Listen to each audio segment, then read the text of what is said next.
Mga katuging, kumain tayo. Kumain ka, magdasal ka. O, dalawa cellphone ko yun. Pagtuktugin natin yan. Ito yung pinadala ng asawa ng anak ko. O, diba? O, yan. At ito na ba isa? Yan. Para hindi nagkakagulo, kung may nag-account, tanggalin mo yung kung may kinabit kang i-account mo dyan. O, kasi para wag mong isabi account, sinabing matigas ang ulo nyo, may nakamonitor. Sinabihan ko yung pamangkin ko, tanggalin nyo yung account mo dyan, putang ina mo. Kasi ako alam ko. Kaya, minura ko yung account ko, yung pamangkin kong babae. Kasi college yun. Okay. Pati nunod ko. Kaya nahihirapan ako eh. Walang wifi, walang ano. Nagugulo ko. Okay. Ang alat ng lagay mo asin? Hindi. Lagay mo tubig. Eh, ito hiniwalay ka, pinggan mo yan, kunin mo. Oh.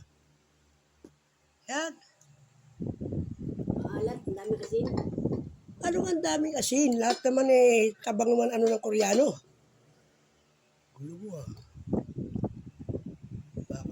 Yan, sali mo yung sayo. Kung wala, dito bigan mo yung sayo. Kakain tayo ha. Kain tayo guys. Kain tayo. Kain tayo. Dalawang cellphone ko. Ito. At ito. Yung cellphone to, babato ko pareho. Di ba intindihan kung ano kulay. Oh.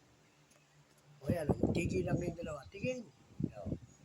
Ikaw naman, tigil. Tigil. Kakain na ako.